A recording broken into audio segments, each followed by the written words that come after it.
퀸즈 지하철에서 10대 소녀가 열차에 치여 사망하고 57세 남성이 다량의 마약과 함께 숨진 채 발견되는 등 충격적인 사건, 사고가 연이어 발생했습니다. 뉴욕시가 사상 처음으로 인공지능 기술을 활용 비즈니스 궁금증을 해결할 수 있는 챗봇 프로그램을 출시했습니다. 엠브레이스라는 주제로 열린 미클라 챔버 뮤직 소사이어티 정기 연주회가 성황리에 열렸습니다. 바이든 대통령이 내일 이스라엘을 전격 방문하기로 결정했습니다. 이상은 TKC 뉴스데스크 오늘의 주요 소식입니다.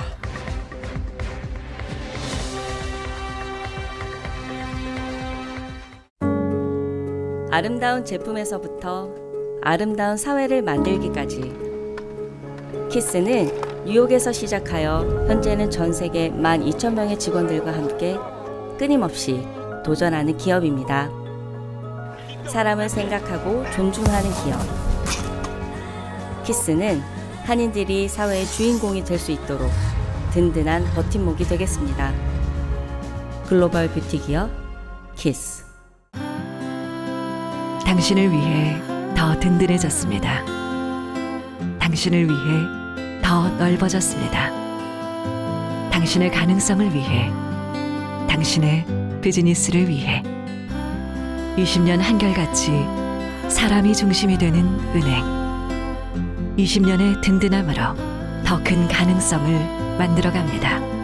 Discover your possibilities. PCB Bank. 더 든든한 힘으로 더 전문적인 금융 서비스로 비즈니스의 가능성을 찾습니다. PCB뱅크 제공입니다. 시청자 여러분 안녕하십니까? 10월 17일 화요일 TKC 뉴스데스크 첫 소식입니다.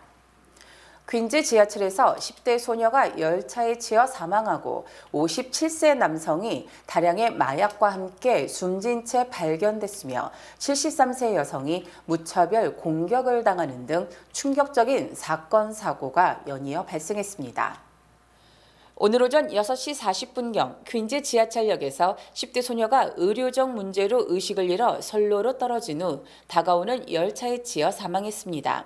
경찰은 목격자들이 잭슨 H 루즈벨트 애비뉴와 74번가 지하철역에서 소녀가 선로에서 기절하는 모습을 목격했으며 범죄 혐의는 없다고 밝혔습니다. 다가오던 남쪽행 이 전철의 운전자는 당시 그녀가 선로로 떨어지는 것을 보고 비상 브레이크를 당겼지만 제 시간에 멈출 수 없었다고 말했습니다. 경찰은 소녀가 현장에서 사망했다고 발표했습니다. 이번 사고를 조사하는 동안 EFR 노선의 지하철 서비스가 중단됐습니다. 또 어젯밤 퀸즈 아스토리아역에서 정차한 W전철에서 57세 남성이 숨진 채 발견됐으며 같은 객차에서 마약이 다량 발견됨에 따라 경찰이 사인 수사에 나섰습니다.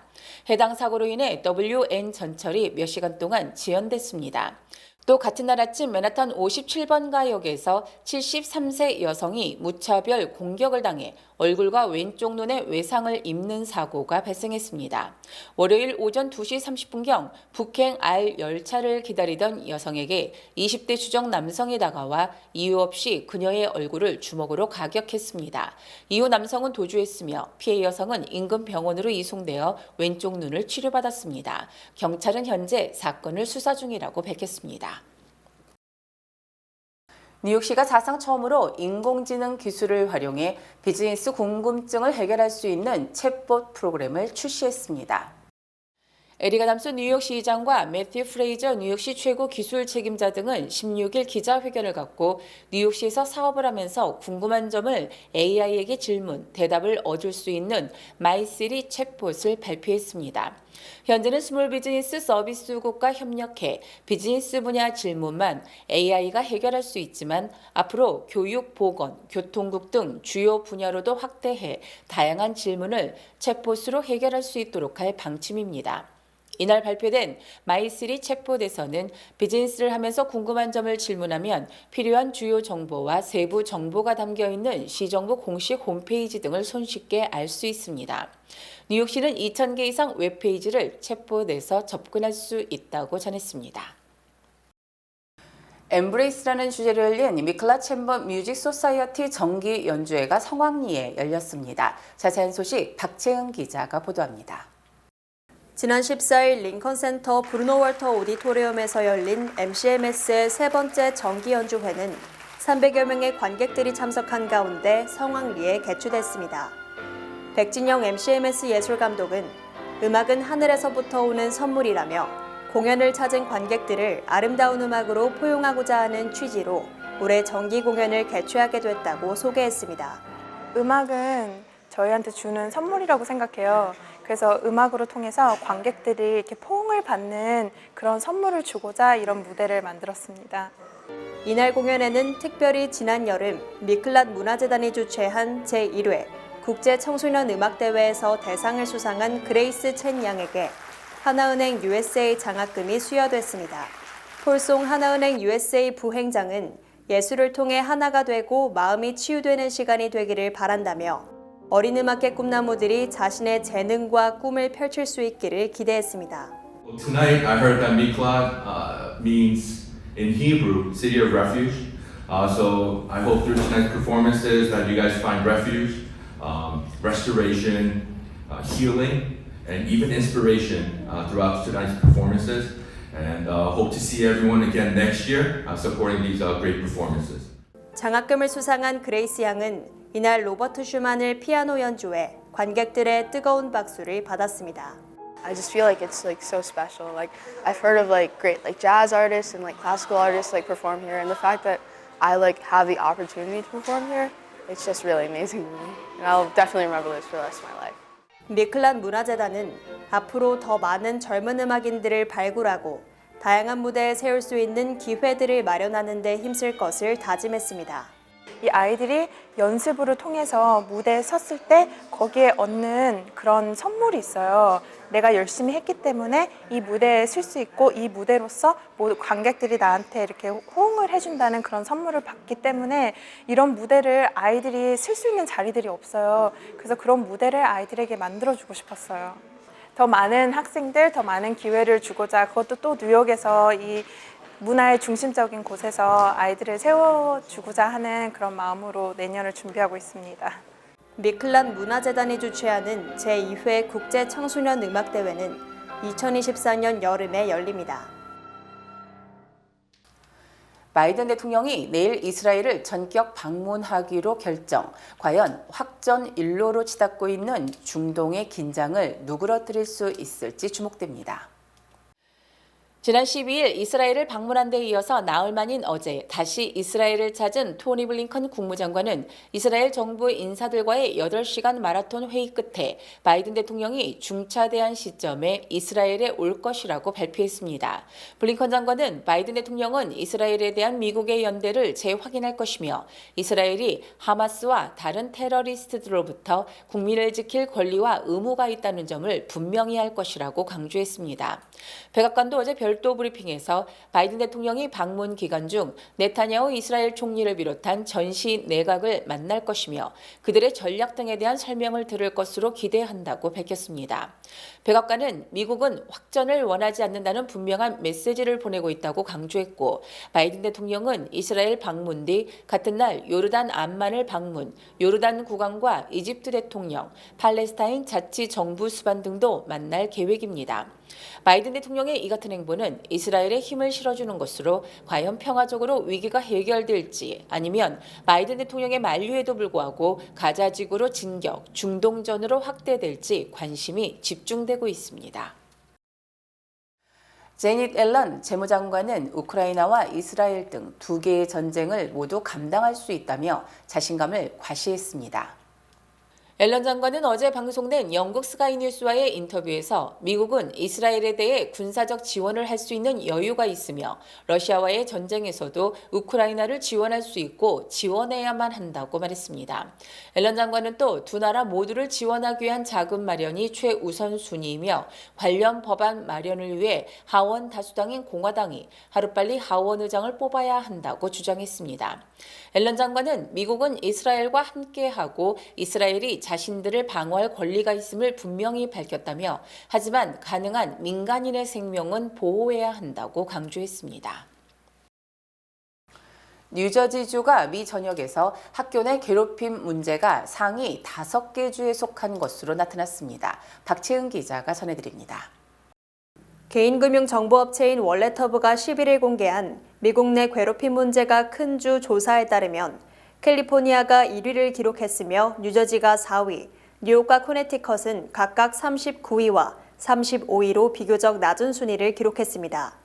그중 괴롭힘 발생률은 뉴저지가 7위, 뉴욕은 38위를 기록했으며 괴롭힘 방지법 순위에서는 뉴저지가 26위, 뉴욕이 46위로 특히 뉴욕에서 법률 관련 부족함이 두드러졌습니다.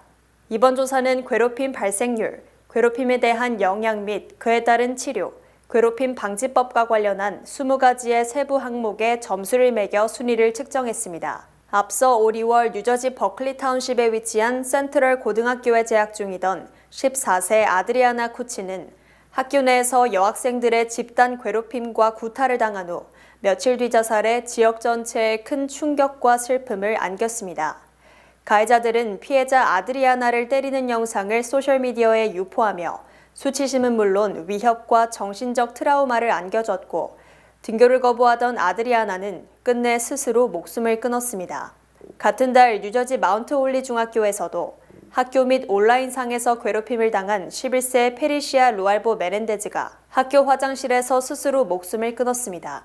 뉴욕과 코네티컷 모두 뉴저지보다 순위가 훨씬 낮았지만 이들 지역 또한 괴롭힘과 이에 대한 학교의 방관으로 시달렸습니다. 뉴욕 롱아일랜드의 13세 아이의 부모는 자신의 딸이 심각한 따돌림으로 자살까지 고려하며 힘든 시간을 보냈지만 교육청에서는 아무런 조치도 취하지 않았다고 말했습니다. 또 다른 소녀의 아버지는 자신의 딸이 학교 복도에서 폭행을 당하는 영상을 본 후 지역구에 $200만 소송을 제기할 계획이라고 밝혔습니다. 월렛허브는 12세에서 18세 학생 중 약 20%가 대면 그리고 온라인에서의 괴롭힘을 경험해 신체적, 정신적, 심리적 피해를 입고 있다고 말했습니다. 뇌물 혐의로 기소된 로버트 메넨데즈 연방 상원 의원에 대한 도전을 선언한 앤디 킴 연방 하원 의원이 정치자금 모금 면에서 메넨데즈를 앞서고 있는 것으로 조사됐습니다. 정치 전문 매체 폴리티코는 앤디 킴 연방 하원 의원이 지난 3분기 $120만 의 정치 자금을 모금했으며 이는 경쟁자인 메넨데즈 의원이 모금한 $92만 보다 30%가 더 많다고 보도했습니다. 특히 김 의원의 3분기 정치자금 모금액 대부분은 김 의원이 메넨데즈 의원에게 도전을 선언한 이후 모아진 것으로 집계됐습니다. 김 의원이 상원 의원 출마를 선언한 것은 9월 23일로 그날 이후 모금된 돈이 3분기 전체 80%를 넘었고 3분기 마지막 날인 9월 30일 하루에만 모금액이 $25만 넘는 등 메넨데즈에 대한 실망감이 김 의원에 대한 기부로 이어지고 있습니다. 다만 지금까지 전체 모금액은 메넨데즈 의원이 $860만 김 의원을 앞서고 있습니다. 이에 앞서 김 의원은 한 시민단체가 약 500여 명을 대상으로 실시한 여론조사에서 42%의 지지를 얻어 메넨데즈 의원을 앞서기도 했습니다. 지난해 미국에서 반아시안 증오 범죄는 줄어든 반면 반유대인 공격은 증가한 것으로 집계됐습니다. 연방수사국 FBI가 어제 공개한 2022년 범죄 통계에 따르면 지난해 모두 11,643건의 증오범죄가 발생했으며 이 중 아시안 대상 범죄는 499건으로 2021년 753건보다 33% 줄었습니다. 반면 유대인 범죄는 1,124건으로 전년 824건보다 25% 이상 급증했으며 흑인 대상 증오범죄는 3,424건으로 가장 많았습니다. 이에 대해 바이든 대통령은 전반적인 증오범죄 수준은 안정적으로 유지됐고 자신이 반아시안 혐오 범죄에 적극 대처한 결과 아시안계에 대한 범죄는 감소했다고 밝혔습니다.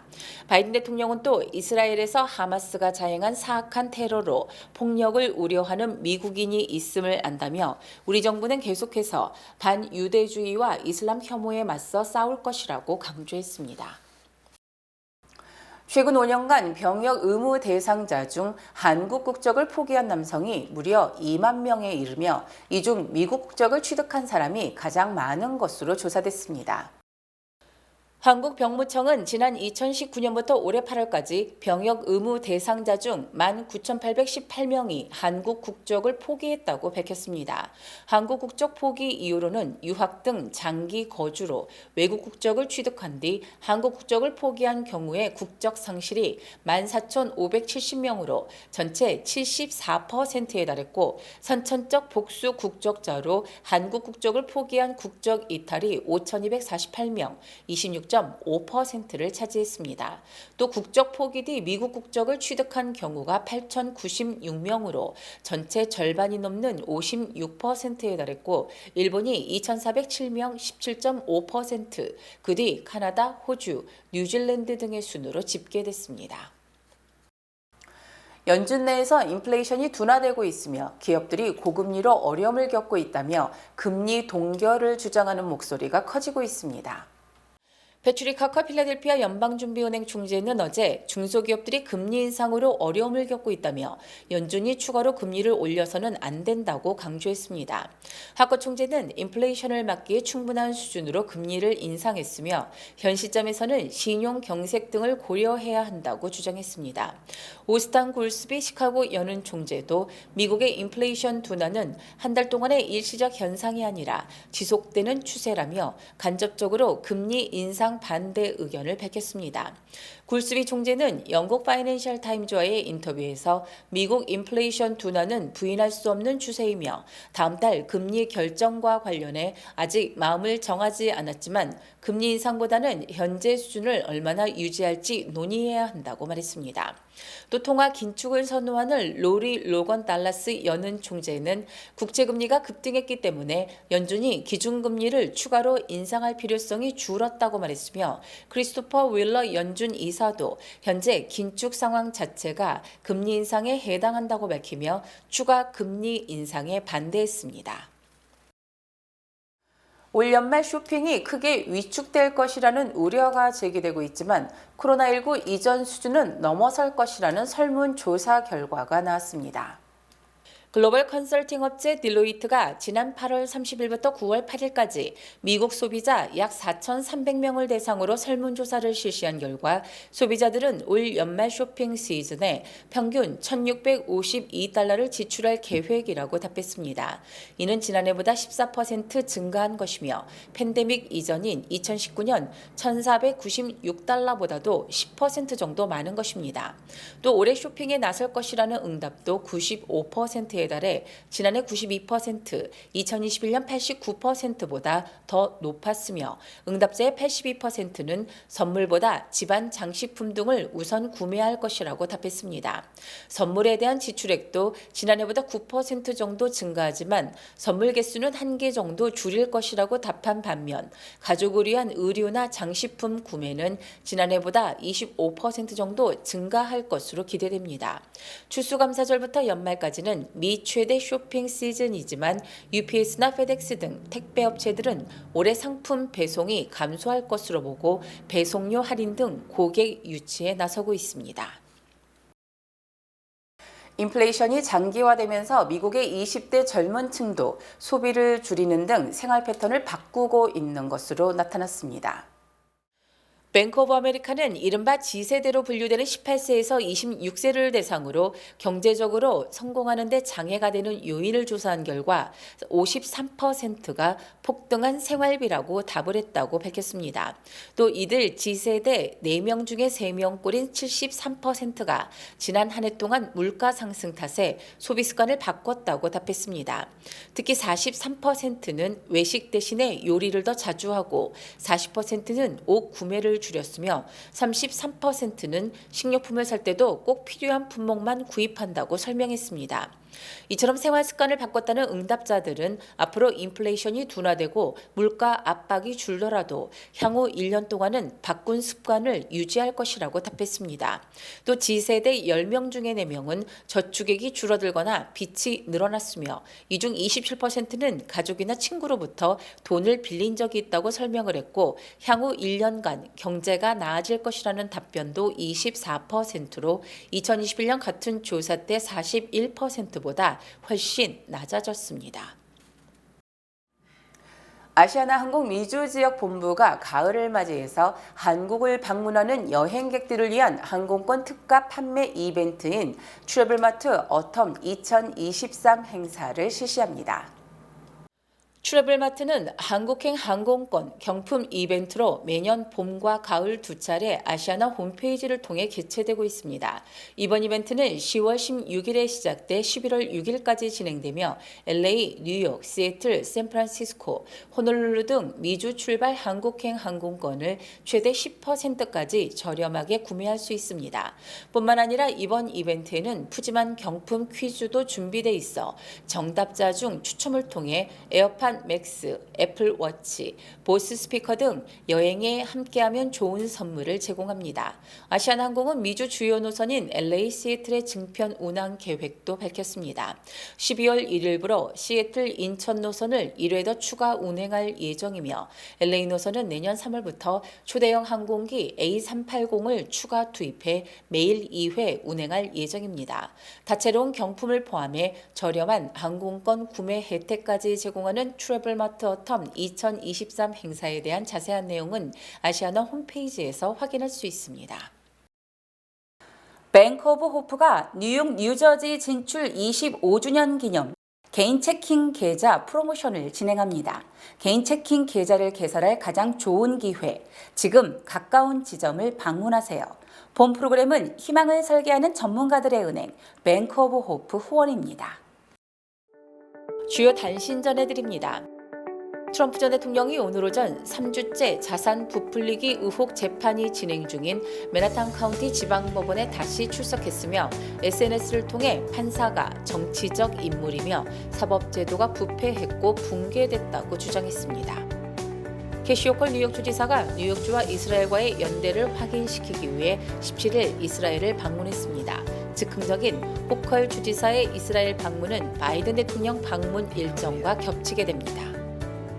북한이 이스라엘과 하마스 간의 무력 분쟁은 미국의 패권적인 중동 전략이 초래한 필연적 산물이라며 미국을 강력하게 비방했습니다.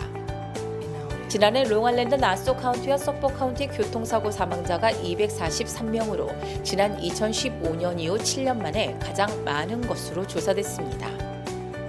공립중학교 교사로 근무하는 뉴저지주 테너플라이 현직 시의장과 아들이 인터넷에서 아동 포르노를 다운로드받아 시청하고 소지한 혐의로 검찰에 체포됐습니다.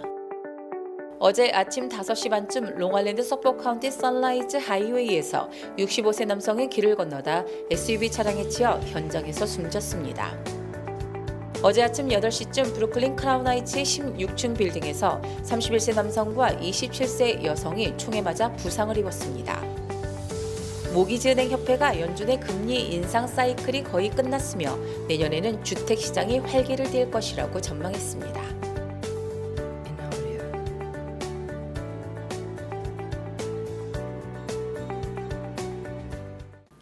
날씨 전해드립니다. 수요일인 내일은 대체로 맑겠습니다. 내일 낮 최고 기온은 64도, 밤 최저 기온은 52도입니다. 해 뜨는 시각은 오전 7시 9분, 해 지는 시각은 오후 6시 10분입니다.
프라미스 국악찬양 선교단 주최 찬양축제에 여러분을 초대합니다. 주의 길을 가리라라는 주제로 열리는 이번 찬양축제는 10월 29일 일요일 오후 5시 프라미스 교회 예루살렘 성전에서 열립니다. 이번 축제는 국악 찬양 선교단이 활발한 선교 활동을 펼치도록 후원하기 위해 마련됐습니다. 여러분들의 적극적인 참여와 후원을 부탁드립니다. 이상으로 10월 17일 화요일 TKC 뉴스데스크를 마칩니다. 시청해주신 여러분 고맙습니다.